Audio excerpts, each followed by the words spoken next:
Hello and welcome to SKB Shots and Border Gavaskar Trophy 3-1 to Pat Cummins Australia has won the trophy and 10 ఏళ్ల తర్వాత మళ్ళీ వాళ్ళు Border Gavaskar Trophy ని అందుకున్నారు. India 2-2 చేస్తుంటే series square అయ్యేది, trophy India దగ్గరే ఉండేది. బట్ బుమ్రాస్ అబ్సెన్స్ చాలా పెద్ద ఇంపాక్ట్ అనేది క్రియేట్ చేసింది. But it was an Aussies day entirely. ఏం జరిగింది? Let's get started. India were around 145 runs ahead. ఇంకొక 50-60 would have been the target. 50-60 అంటే అరౌండ్ 210-215 అనేది ఒక సైకలాజికల్గా కూడా ఆస్ట్రేలియా మీద కొంచెం ప్రెషర్ పెట్టేసుకోరు. అండ్ ఆ 200-215 ఉండేసరికి బౌలర్స్ కూడా ఎక్స్ట్రా ట్రై చేయకుండా they would have kept things simple. అది అవుతుందని తెలిసే Pat Cummins jumped in. Pat Cummins has been the serious game changer from Australia. ఇప్పుడు జనరలీ ఏమవుతుందంటే కనుక as a leader you need to execute things also. ఎక్కడో అక్కడ ఏదో ఒక రూపంలో కాంట్రిబ్యూషన్ అనేది ఇవ్వాలి, లేదంటే కనుక it has no value. So as leader Pat Cummins ఏం చేశాడంటే కనుక హీ బోల్డ్ క్రూషియల్ స్పెల్స్. నిన్న కూడా ట్వీట్ పెట్టే దట్ రిషబ్ పంత్స్ వికెట్ అనేది వాజ్ ద రియల్ గేమ్ ఆస్ట్రేలియాకి. ఎందుకంటే దాని ముందు ఏం జరిగింది, దాని తర్వాత ఏం జరిగింది అనే దానికి ఏమాత్రం సంబంధం లేకుండా ఆడాడు. ఇంకొక 20 balls of Rishabh Pant Australia గెలిచేది కదా ఈ match, even though Jasprit Bumrah లేకపోయినా. So he came in drinks తర్వాత వికెట్ తీసాడు. ఇవాళ పొద్దున వచ్చాడు, జడేజాను అవుట్ చేశాడు, సుందర్ను అవుట్ చేశాడు. And then the tail did not do much. 160 అనేది సరిపోదు. 160 is a pressure on bowlers, especially when Bumrah is not bowling. 160 looks like 100ని డిఫెండ్ చేయాలని చెప్పేసి ఎక్స్ట్రా ట్రై చేస్తారు. And that's what happened first 2 ఓవర్లో. ఎక్స్ట్రా ట్రై చేయడం, బౌన్సర్లు వేయడం, వైడ్ బాల్ వెళ్ళిపోవడం 2 సైడ్ల నుంచి. And 2 overs they got 26. ఇంకా ఆ తర్వాత అదే స్ట్రైక్ కొడుతూనే ఉన్నారు. Prasidh bowled well. ప్రసిద్ధ్ వచ్చాడు, శామ్ కాన్స్టాస్ వికెట్ తీశాడు. అండ్ దెన్ మీకు లబుషన్ వికెట్ తీశాడు, గల్లీ కొడదాం అనుకున్నాడు, Jaiswal catch. Steven Smith 9 test runs. New South వేల్స్కి ఆడతాడు, అది సిడ్నీలోనే ఆడతాడు. Sydney's local boy, local hero. 10,000 test runs వచ్చేవి స్టీవ్ స్మిత్కి in front of his home crowd on his home ground. ఎక్కడైతే అతను షెఫీల్డ్ షీల్డ్ టోర్నమెంట్ ఆడుతూ పెరిగాడు, ఎక్కడైతే అతను అద్భుతమైన రికార్డ్ ఎంజాయ్ చేస్తాడో అక్కడ 10,000 రన్లు కొట్టే అవకాశం ఉండింది. బట్ ప్రసిద్ధ్ కృష్ణాస్ బాల్ అదే ఆడకుండా కూడా వదిలేసి ఉండొచ్చు. But he did that and Jaiswal మంచి క్యాచ్ పట్టుకున్నాడు. 9 దగ్గర అవుట్ అయ్యాడు. ఇక 10,000 రావాలంటే ఇక శ్రీలంకకు వచ్చి కొట్టాలి అతను. ఆ తర్వాత then there was a partnership. ఇక ట్రావిస్ హెడ్ అండ్ అలాగే ఉస్మాన్ ఖ్వాజా లంచ్కి వెళ్ళారు. లంచ్ నుంచి వచ్చిన తర్వాత ఇట్ వాస్ డన్. ఎందుకంటే 2 బౌలర్లే వేస్తూ ఉన్నారు. There was no other bowler available. Generally India is always a bowler short. దానికి కారణం వాజ్ దట్ 46 ఆల్అవుట్. 46 ఆల్అవుట్ అని ఇండియన్ మైండ్స్ని, క్యాప్టెన్ది, కోచ్ది ఎంత ఇబ్బంది పెట్టిందండి, ఎస్పెషలీ క్యాప్టెన్ది. ఈ always wanted a batting question. నిన్న కూడా ఇంటర్వ్యూలో ఏం చెప్పాడు, బ్యాటింగ్ సరిగ్గా లేదు, నేను సరిగ్గా ఆడట్లేదు, పక్కన కూర్చోట్టు. The focus was entirely about batting. దానివల్ల ఏమైందంటే కనుక bowlers were over cooked. Jasprit బుమ్రాకి బ్యాక్ ఇంజరీ అయింది. సిరాజ్ ఎంత అప్రిషియేట్ చేసినా తక్కువే. అన్ఫార్చునేట్లీ వాళ్ళు అతను సరిగ్గా వేయలేదని చెప్పేసి అతని మీద విరుచుకుపడతారేమో కానీ every day of BGT Siraj was in action, every day. So ఆ రీతిలో కనిపిస్తే ఇంకెక్కడ ఛాన్స్ ఎక్కడ ఉంది. అండ్ ప్రెషర్ ఉన్నప్పుడు definitely will try some extra things. అది వర్కౌట్ కాలేదు. సో బౌలర్స్ అనడానికి ఏమీ లేదు. You literally went with 2 bowlers. నితీష్ని, సుందర్ని కొంచెం ట్రస్ట్ చేసి ఉండొచ్చు. బట్ ఎప్పుడైతే తెద్దాం అనుకున్నా అప్పుడు వికెట్ పడింది. నేను ట్వీట్ కూడా పెట్టా, ఇంకా అయిపోయింది, ఖ్వాజా హెడ్ ఆడుతున్నారు, స్పిన్నర్లు తీసుకొచ్చి ఎక్స్పెరిమెంట్ చేయాలి అంటే అప్పుడే వెంటనే ఖ్వాజా వికెట్ పడింది. సరే అని చెప్పి మళ్ళీ పేసర్స్తో వెళ్ళాడు. అండ్ వాషింగ్టన్ సుందర్ వేసింది ఒకే ఒక ఓవర్, అప్పటికే మ్యాచ్ అయిపోయింది. So there was absolutely no resources available with Virat Kohli. And ఏమీ చేయలేని పరిస్థితి. బుమ్రా ఉండుంటే కనుక దట్ 160 వాళ్ళకు 220 లాగా కనిపించేది. వాళ్ళు ప్రాబబ్లీ చేజ్ చేసి ఉండొచ్చు. 7-8 వికెట్లు పడేవి. 6 వికెట్స్ తేడా అయితే గెలిచేవాళ్ళు. మరి ఇన్ఫాక్ట్ మార్ష్ అయితే కన్ఫ్యూజ్ కూడా చేశాడు.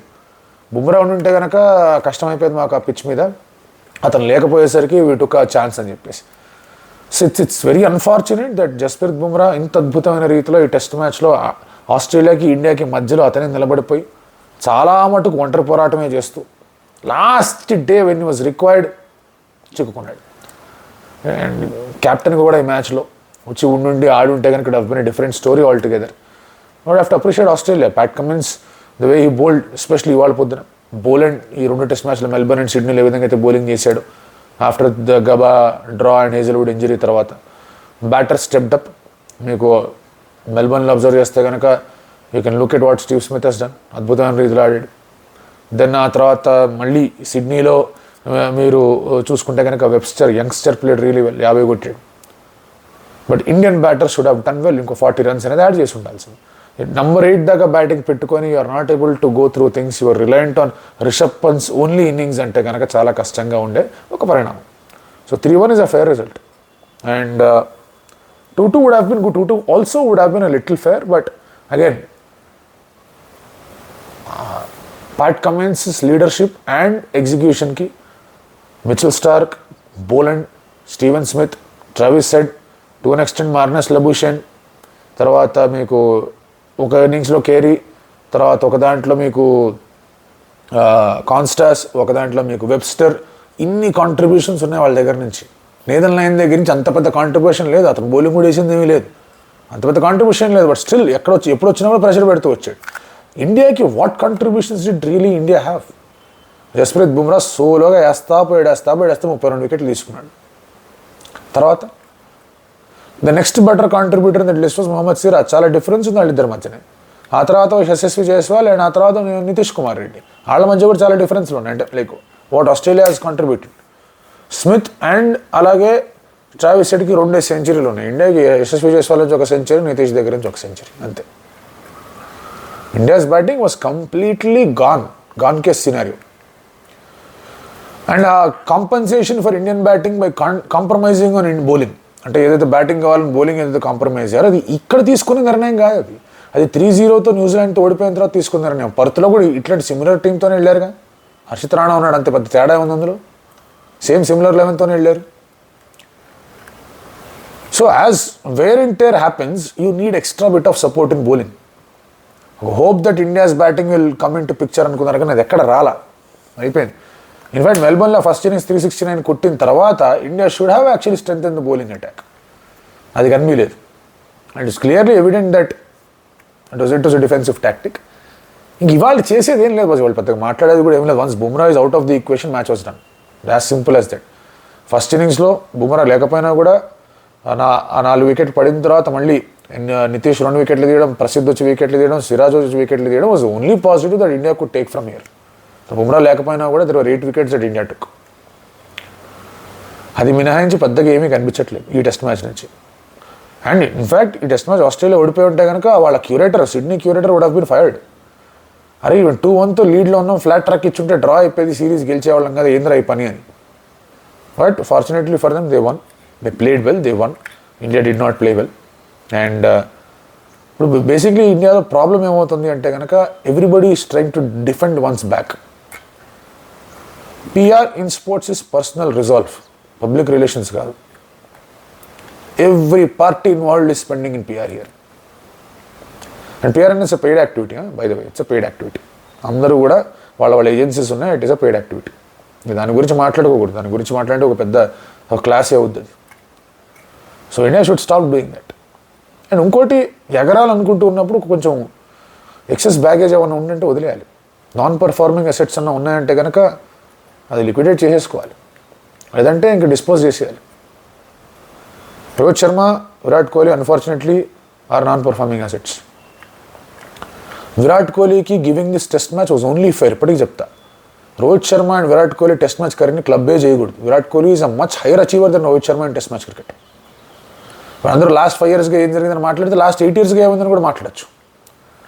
Point is what is the form in last 10 test matches. Bangladesh 2, తర్వాత న్యూజిలాండ్ 3, ఆస్ట్రేలియా 5. లాస్ట్ 10 టెస్ట్ మ్యాచెస్లో వాళ్ళ పర్ఫార్మెన్స్ చూస్తే తెలుస్తుంది ఏం జరిగింది అక్కడ. ఇద్దరు have been completely under performing. విరాట్కి ఒక సెంచరీ ఉంది అండ్ అతని ఫ్లా మీద అతను వర్క్ చేస్తున్నాడు, ఎఫర్ట్ పెడుతున్నాడు. Rohit was completely looking out of sorts కాబట్టి విరాట్కి ఒక టెస్ట్ మ్యాచ్ ఎక్స్ట్రా ఇచ్చారు. ఈ టెస్ట్ మ్యాచ్లో all you had to do was to get 30 or 40. అది లేనప్పుడు Virat is also following in the same category. Work out కాదు ఇంకా. If they have to play, వాళ్ళు రంజీ ఆడాలి, వాళ్ళు కౌంటీ ఆడాలి. మళ్ళీ వాళ్ళని సెలెక్ట్ చేసి selectors we're giving him the final rope అది ఇది అన్నారంటే కనుక it's unfair to people are playing domestic cricket. ఇక్కడ ముఖ్యమైన కారణం for Border Gavaskar trophies loss was batting. All the hope all the ఇది ఆన్ బ్యాటింగ్ అనేది అంత కాంపన్సేషన్ చేసుకున్నా కూడా బ్యాటింగ్ ఫ్లాప్ అవడం వల్ల సిరీస్ కోల్పోయారు.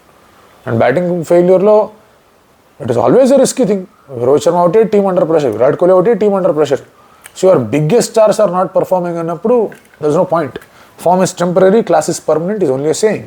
చెప్పుకోవడానికి పుస్తకాలు రాసుకోవడానికి బాగుంటుంది. If it is not counting for performance ఎందుకు క్లాస్ ఇంకా? So there are some tough calls that have to be taken and there are some lessons. అంటే ఇప్పుడు కొన్ని పాఠాలు, కొన్ని గుణపాఠాలు కూడా నేర్చుకోవాలి. ఆస్ట్రేలియా ఏ విధమైన రీతిలో వాళ్ళు పర్ఫామ్ చేశారు, ఏ విధమైన రీతిలో వాళ్ళు ప్రిపేర్ అయ్యారు, ఎక్కడ వాళ్ళు ఆపర్చునిటీస్ని, క్రంచ్ మూమెంట్స్ని, క్లచ్ ప్లేయర్స్ని ఎట్లా ఐడెంటిఫై చేయగలిగారు. That's a big study. అది 10 ఏళ్లగా వాళ్ళు BGT గెలవాలి ఇండియా మీద, కసరత్తు చేశారు. ప్రతి ఒక్క ప్లేయర్ వీక్నెస్లు తెలుసుకున్నారు, ప్రతి ఒక్క ప్లేయర్కి ప్లానింగ్ చేశారు, ప్రతి ఒక్క సెషన్కి they had certain things in the mind, ఇలా చేయాలి అలా చేయాలని.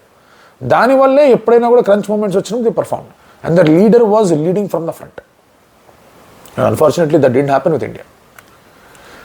దే ఆర్ నాన్ అంటే వాళ్ళ దగ్గర ఫామ్లో లేని బ్యాటర్స్ అందరూ ఫామ్లోకి వచ్చారు. స్మిత్ గట్ 2, ట్రావిస్ గట్ 2, వాళ్ళ అభిషన్ 350లు ఉన్నాయి. So they all came in to form. India's greatest positive apart from Bumrah ఏంటి అంటే కనుక నితీష్ కుమార్ రెడ్డి. లాస్ట్ ఇన్నింగ్స్ తను సరిగా ఆడకపోయిన విషయం పక్కన పెడితే కనుక out of 9 innings India batting చేసినప్పుడు 4లో వాజ్ టాప్ స్కోరర్, 1లో was not out. It's a great debut. And NCA మార్క్ వీళ్ళందరూ తన బౌలింగ్ మీద కొంచెం వర్కౌట్ చేయాలి. ఇంగ్లాండ్లో will be much better bowler, ఎందుకంటే ఈజ్ న్యాచురల్గా కొంచెం swing kind of release bowler. అవుతుంది ఇంగ్లాండ్లో స్వింగ్ లభిస్తుంది, Australia is more of seam. So ఇంకో కొంచెం ట్రైన్ చేయాలి. Jaiswal is giving hope. Jaiswal గురించి ముందు కూడా మాట్లాడుకున్నాం that he can just be that generational cricketer అని. ఆ జనరేషనల్ క్రికెటర్ లాంటి పర్ఫార్మెన్స్ ఇవ్వకపోయినా at least he was there in crucial moments. అతని wicket was actually turning point in Melbourne and అలాగే ఇన్ సిడ్నీ. ఇవాళ నిన్న అవుట్ అయింది, one of the turning points. So these are good things. Pant's last innings was good, but again Pant always keeping ఎక్కువసేపు చేసేవాడు, వెంటనే బ్యాటింగ్కి వచ్చేవాడు. So అతని మీద అంత క్రిటిసిజం అనేది కరెక్ట్ కాదు. వన్ మోర్ థింగ్, కోచెస్ మీద criticism is also not correct. మీరు you are having a team of quite a few non performers. Rohit కానీ, కోహ్లీ కానీ, గిల్లీ కానీ దే డిడ్ంట్ పర్ఫార్మ్. ఎక్కడ ఆడారు? సో మీ టాప్ 3 బ్యాటర్స్ మీరు ఏదైతే అనుకున్నారో who have been to Australia before, వాళ్ళు ముగ్గురు ఆడలా. And that's a bigger point in picture. So గంభీర్ని కానీ లేదా కోచింగ్ స్టాఫ్ కానీ ఏమైనా అనే ముందు they should also be appreciated for what they have done on Jaiswal, on Nitish, particularly కొంత సిరాజ్ మీద వర్క్ చేయడం కానీ లేదా ప్రసిద్ధ్ మీద వర్క్ చేయడం కానీ. So they have to B appreciated for that. So ఖచ్చితంగా సీనియర్ ప్లేయర్కి వెళ్ళి ఇది చేద్దాం అని చెప్పే ఇదిలో వాళ్ళు లేరు. సో అందుకే అంటున్నా పర్సనల్ రిజాల్వ్ అనేది అవసరం, PR కాదు. Every party involved in this match, BCCI కానీ, రోహిత్ శర్మ కానీ, విరాట్ కోహ్లీ కానీ, every party involved has done their own PR. అది క్లియర్గా కనిపిస్తుంది. Which is what should go away from test cricket అని చెప్పేసి మనం January 1st కూడా మాట్లాడుకున్నాం. సరే, that's a topic of another discussion. But congratulations to Australia boss. Plan చేశారు, ఎగ్జిక్యూట్ చేశారు అండ్ ఇబ్బందుల్లో ఉన్నప్పుడు వదిలేయలేదు మ్యాచ్ని. ఎట్లా ముందుకు రావాలి, ఎట్లా పుంజుకోవాలనే ప్రయత్నంలోనే ఉన్నారు.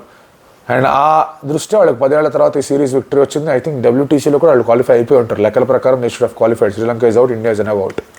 So congratulations to them on winnowing the border Gavaskar trophy. 3-1 again to finish things of. 3-1 అనే రిజల్ట్ ఏదైతే ఉందో అది it is not a correct reflection. అంటే పూర్తి స్థాయిలో సిరీస్ ఎలా జరిగింది అనేది ఈ 3-1 అనే స్కోర్ లైన్ అనేది సరైన రీతిలో మీకు రిఫ్లెక్ట్ చేయదు.